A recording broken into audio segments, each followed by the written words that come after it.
Good evening. Residents, friends, guests, welcome to the Juneteenth Flag Raising ceremony here at the Beebe Memorial Library. I'm Paul Gordon. I'm here to welcome you on behalf of the trustees. Juneteenth is a federal holiday that to recognize June 19th, 1865, where federal troops arrived in Texas to enforce the freeing of slaves in the state. The Confederacy had surrendered approximately 2 months prior, but the change took some time to pervade throughout the country. Change can take time. We see change in our daily lives, in our duties and responsibilities, and some of those changes remember in more profound ways. The flag raising ceremony today and the pride flag raising ceremony that we had on the 1st of this month are two of the ways that we're recognizing change here.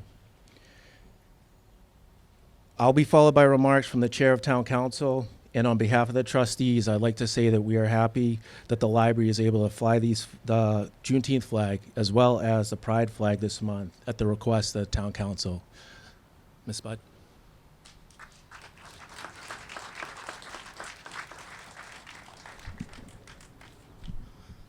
Thank you. Thank you. Thank you to the Wakefield HRC for inviting me to speak today briefly. I just want to recognize some of my colleagues here to say I saw Councilor Chines, I saw Councilor Dombrowski.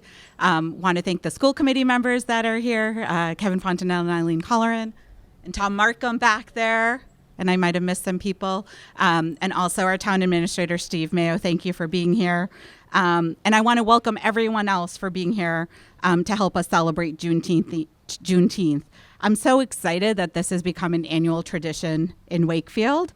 Last year became a federal holiday, and in 2020 it became a holiday in Massachusetts.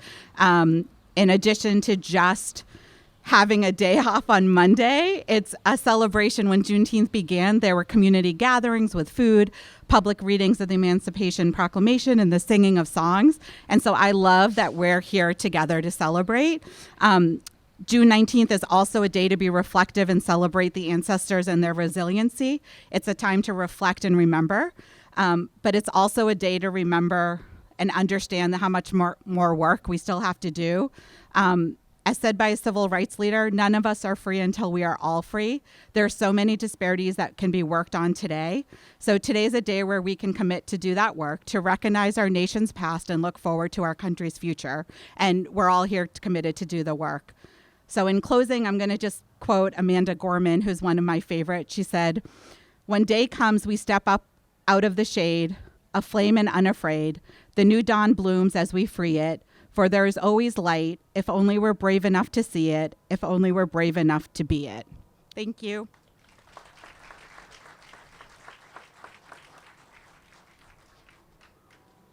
Thank you. And now we're going to have Michelle La Poetica Richardson come up and do a poem.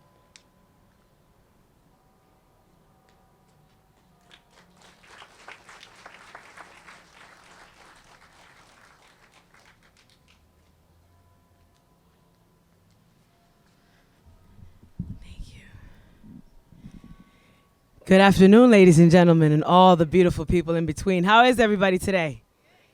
So I'm going to ask you a question to get a quick vibe check. When I say feel good, y'all say feel great, but only if you mean it. Feel good? Feel good? All right, now, I want you to take a quick moment and look at yourselves. There's all different shades of skin, textures of hair, styles of hair, and facial features in this space right now. There's a lot of people out there getting paid to tell us that this is impossible, that this shouldn't be happening, that we shouldn't be in the same space together and enjoying it. And I ask each and every one of you to take a moment today. We could be in better places. We could be on the beach taking in this beautiful afternoon, but we're here now because we have an understanding that there is a need for recognition. There is a need for acknowledgement. There is a need for equity and equality, and there's a need for inclusivity. And because of that, we're here to make a statement. And I think you make a powerful statement by just being here today. So give yourselves a round of applause real quick. In a world where black and white is the main theme of almost every conversation that tends to create divides, I ask you today to take a moment and step away from that. Juneteenth is about a lot of suffering coming to an end, but it didn't really end because the education of hatred still continues. And until the education of hatred stops, we will not be at the end of this battle. We will not be able to put to sleep this monster that has been devastating our people. And when I say our people, I'm not talking about just color and locks, honey. I'm talking about human beings have been suffering at the hands of this monster of divisiveness for too long. And I tell you now today that because of these reasons, we are all oppressed. We're oppressed in so many different ways, not just because of the color of our skins, sometimes because of what we dream of being. Some of us dreamed of being other than a suit and tie when we grew up, but somebody told us that that wasn't good enough. So to all of you that stand here today, confronting or pushing through somebody telling you that you weren't good enough, confronting or pushing through somebody telling you that you were not allowed to be who you wanted to be or who you dreamt of being, in the name of my ancestors, I speak to each and every one of you today. Because if my ancestors still talked and still walked, what would they say about the cruel world we now live in? To see all of their sacrifices sacrificed to a world of sin, futures looking grim, lives now trimmed from the exercise of dodging bullets of evil while trying to maintain a peaceful existence. Simple things taken for granted, many a seed planted in soils poisoned by deception. There's no light to bring fruit to conception, much less birth. If your souls could be measured at this point, what would be its worth? For day after day, we seem to take for granted all of the gifts and seeds by life planted, opportunities falling like autumn leaves in the wind. Close your eyes, extend your hand, pull out your shirt, create a basket with your skirt. Dream something, want something, do something. Don't continue to let life pass you by. For since birth, you've seen seconds turn to minutes, minutes to hours, and those hours to days that fly by, waiting for you to embrace that epiphany. Drop blinding cloths and finally see you have and will have until your last dying breath the opportunity to be a fruit-bearing tree, willing and able to nurture all those in its proximity, but instead we consciously choose to turn our deaf ear, turn our backs out of fear, knowingly choosing not to be, and unknowingly choosing to become Jesus' tear.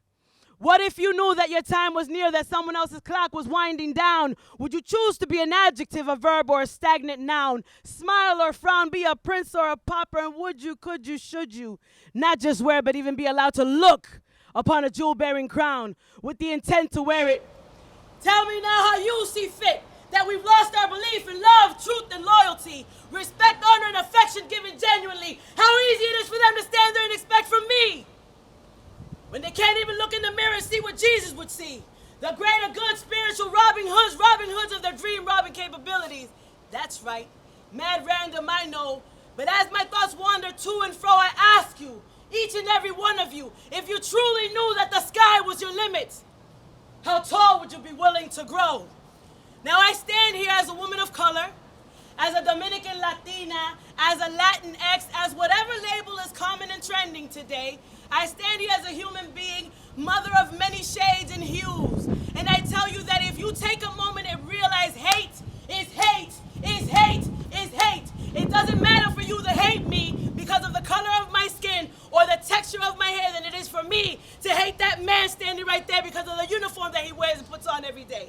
There is no difference. And until we realize that we have so much more in common than for what divides us, we will always have a first black something. We will always have a first something that we've been oppressed from because there is an understanding that needs to be met. And that is that if I ask you where you come from, who you come from, what you like to eat, what your favorite color is, all your answers will be different. But if I ask you how many here have felt pain, raise your hand. And that there be the common denominator. Everyone that is looked upon with hate for who they are, who they choose to be, what they wear, what they look like, or the skin they were born in, all of us are oppressed. And until we realize that, Juneteenth is not the only holiday that's going to need recognition, honey. And we don't need a holiday to recognize that we need to show humanity and kindness to one another. I don't need a date on the calendar to tell me to love you no matter what color your beautiful hair and your eyes are. I don't need a holiday to tell me to love you because you a brother, you a man, and maybe you a father. I don't need a holiday for me to recognize goodness in people. Neither do you. You don't need a holiday to recognize your wives, your mothers, your husbands, your fathers. All you do that every day. All of you do that every day. Recognize, appreciate, show love, and give it. I don't care what uniform you wear. I don't care what color your skin is. Until that happens, we will continue to have to fight for what's right and what we believe in. Thank you.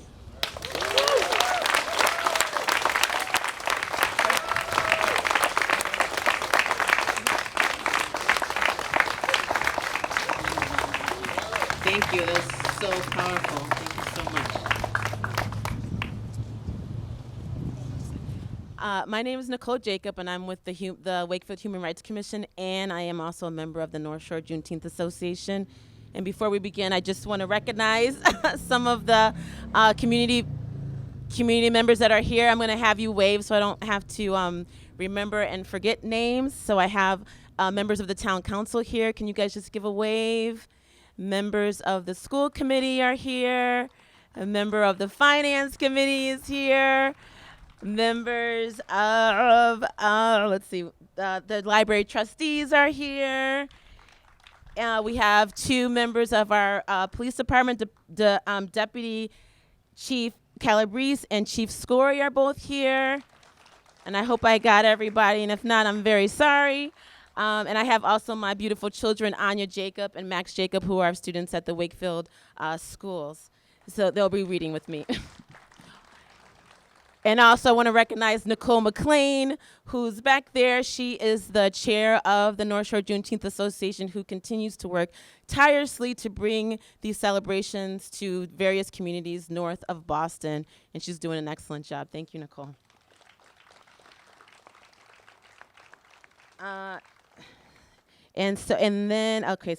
Juneteenth has been celebrated annually on June 19th in various parts of the United States since 1867. The day was recognized as a federal holiday on June 17, 2021, when President Joseph Biden signed the Juneteenth National Independence Day Act into law. This holiday commemorates the 2-year delay enslaved black men, women, and children in Galveston, Texas, experienced before being notified of their freedom. We celebrate Juneteenth in recognition of June 19, 1865, when General Gordon Granger rode into Galveston, Texas, and announced General Order Number 3, which states, The people of Texas are informed that, in accordance with the proclamation from the Executive of the United States, all slaves are free. This involves an absolute equality of personal rights and rights of property between formal masters and slaves. And the connection therefore existing between them becomes that between employer and hired labor. The freed men are advised to remain quietly at their present homes and work for wages. They are informed that they will not be allowed to collect at military posts, and they will not be supported in idleness either there or elsewhere. While the order was critical to expanding freedom to enslaved people, the racist language used in the last sentences foreshadowed that the fight for equal rights would continue. Before this order, slave owners in Mississippi, Louisiana, and other points east had been migrating to Texas to escape the Union Army's reach. In a hurried reenactment of the original Middle Passage, more than 150,000 slaves were forced to make the trek west. After this order was given, it still took 2 full years before enslaved black Americans were able to celebrate Juneteenth. The first Juneteenth celebration happened in 1867.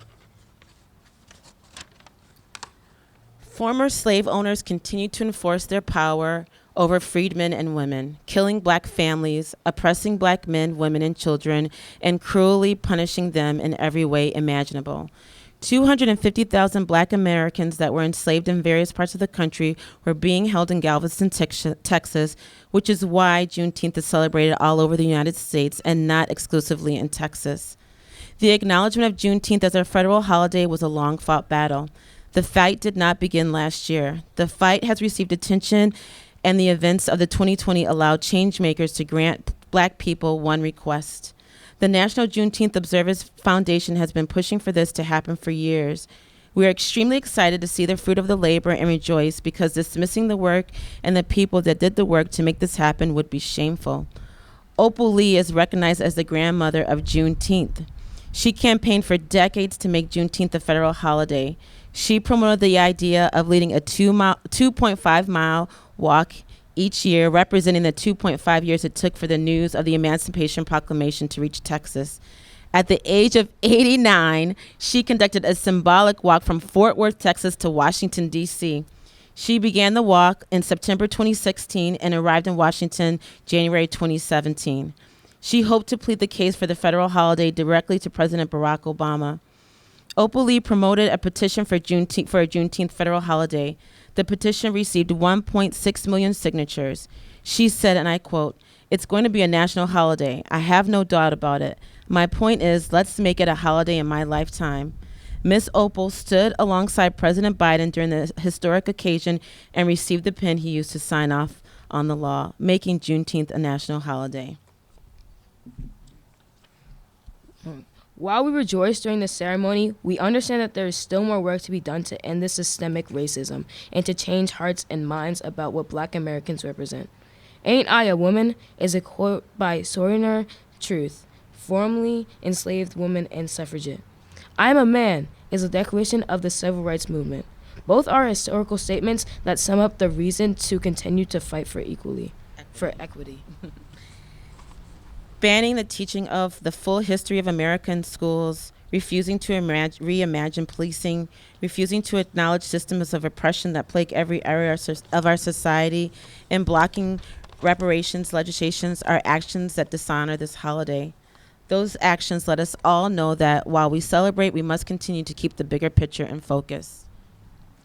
Juneteenth represents hope and resilience. Created by Ben Haith in 1997, the design of the Juneteenth flag depicts a bursting new star on the horizon. The star represents a new freedom and a new hope for the future. The red, white, and blue colors are used to show that enslaved Black Americans and their descendants are a part of America and American history. Juneteenth is the oldest known celebration of Black American freedom. Upon being told of freedom, Black people began to build a life for themselves in America, to reunite forcefully separated families and make decisions for themselves, doing so despite having nowhere to go or any financial foundation from which to start. Celebrate Juneteenth by acknowledging how far we have come, but continue to educate yourself so that you can be a part of achieving a more equitable world. The North Shore Juneteenth Association is honored to share this holiday with everyone. Our organization was established in 2017 with the mission of spreading awareness about Juneteenth, educating the broader community about positive aspects of Black American culture, and dismantling racism by using events and programs as a tool for change. Happy Juneteenth. Thank you. Thank you. You guys can go sit down. So we are going to have the Beverly ROTC come and raise the flag, and we have a singer coming, Janey David. But before that, I failed to mention that Representative Wong and our Steve Mayo are both also here, and we thank you for being here. All right, so and Kara Lipper-Gary Beatty, and also thank you for being here. All right, so we'll have our ROTC group come on up, and Miss Janey, you can also come up to the mic.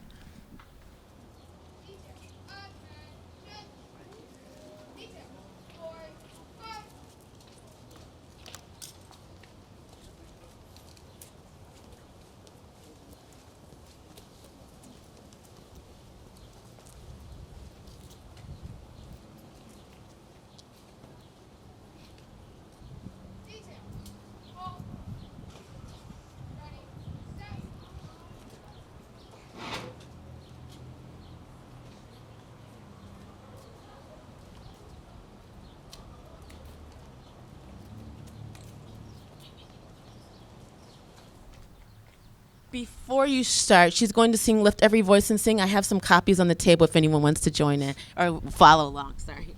That's okay. Thank you.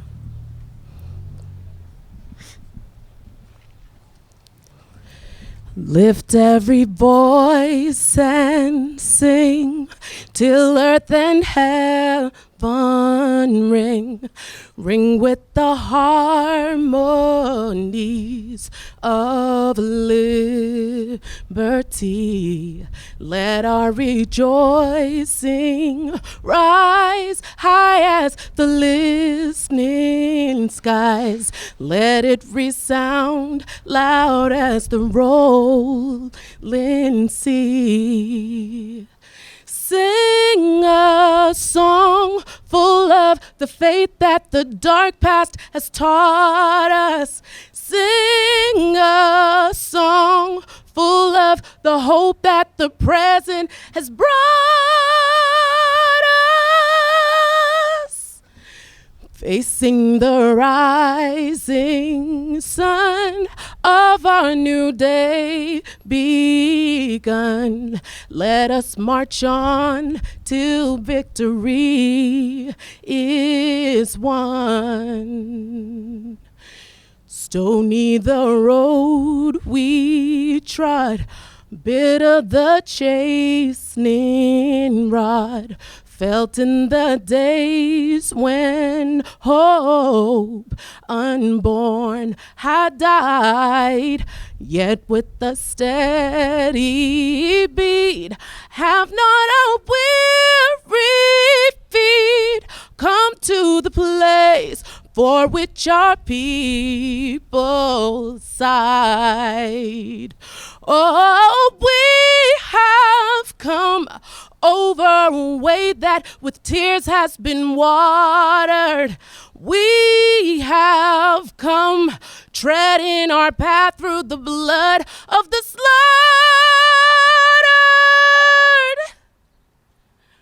Out from the gloomy past till now we stand at last, where the white gleam of our bright star is cast. God of our weary years, God of our silent tears, thou who hast brought us thus far on our way, thou who hast by thy might led us into the light, keep us forever in our path, we pray. Oh, lest our feet stray from the places, our God, where we met thee, lest our hearts, drunk with the wine of the world, we forget thee. Shadow beneath thy hand, may we forever stand true to our God, true to our native land.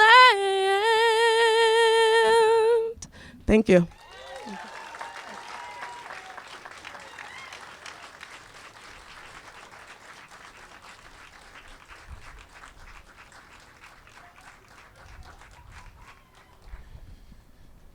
Thank you all. On behalf of the trustees, just wanted to close this ceremony out and thank you all for coming.